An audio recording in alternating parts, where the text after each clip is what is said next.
Hello everyone, welcome back to our channel Stock Strats. Today we are going to be talking about a highly rewarding breakout strategy called the IPO based breakout. But first, let me start off with a question. Have you ever faced a situation where you have applied for an IPO, missed out on the allotment, and the stock then ends up listing at a premium? Then, on the opening day, you're struck with FOMO and you end up buying the stock only to find that the stock then tanks or goes sideways for multiple months, leaving you frustrated? If so, we have just the right winning strategy for you to trade this early stage stocks, the IPO based breakout strategy.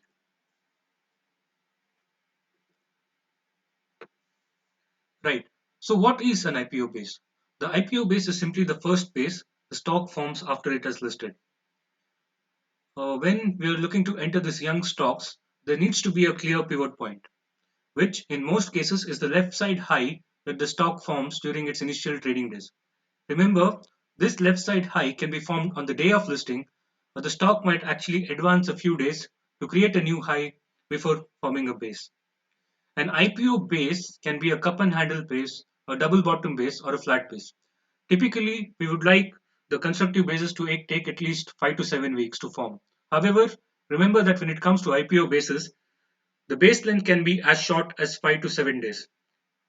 Remember that an IPO base, after breaking out, can form multiple follow-on bases where you can ideally pyramid and look to add to your positions. So here are a few rules that helps you increase your odds. You obviously don't want to be in every stock that lists. So what you should be looking out for are early stage growth stocks which are reporting healthy numbers. You need to watch out for stocks that are repeatedly and quarter on quarter, reporting great sales growth, EPS growth, and healthy margins. I would prefer to be in stocks that list at a premium. This simply tells me that there is evident demand from the buyers. We should also look for IPO bases that are not too deep. The good ones are usually 20 to 30% deep. If a stock undercuts the IPO price, then you know that there is simply not enough demand. The base towards the right hand side should show constructive price behavior. It should not be too volatile. And when the breakout does happen, it would really help if it happens on the back of heavy volumes. Once you're in a trade and the stock starts heading higher, try to maximize your returns. Usually these stocks give multi-month large moves, so it will serve you well to stay long and trail, with something like a 50-day SMA. So let us look at a few examples next. So first up, we have Happiest Minds. This stock listed on the 17th of September 2020, and it continued to form a multi-month rounding bottom or a saucer base. Notice that the stock right after it listed got volatile, and if you had entered on this day, you wouldn't gain a whole lot. And during this period, your money could have been put to better use somewhere else. In terms of the depth of the base, it was somewhere around 22%, which is constructive. And towards the right hand side of the base, you see that it's getting less volatile and the volumes are drying up. Again, you can see here that the breakout is on the back of heavy volumes, which is what you'd like to see. So let's say you enter the stock on the day of the breakout, somewhere around 395, 400 levels, and you continue to remain in the stock, till the price respected the 50-day moving average. So then you would have exited somewhere around the 25th or 25th or 26th of September.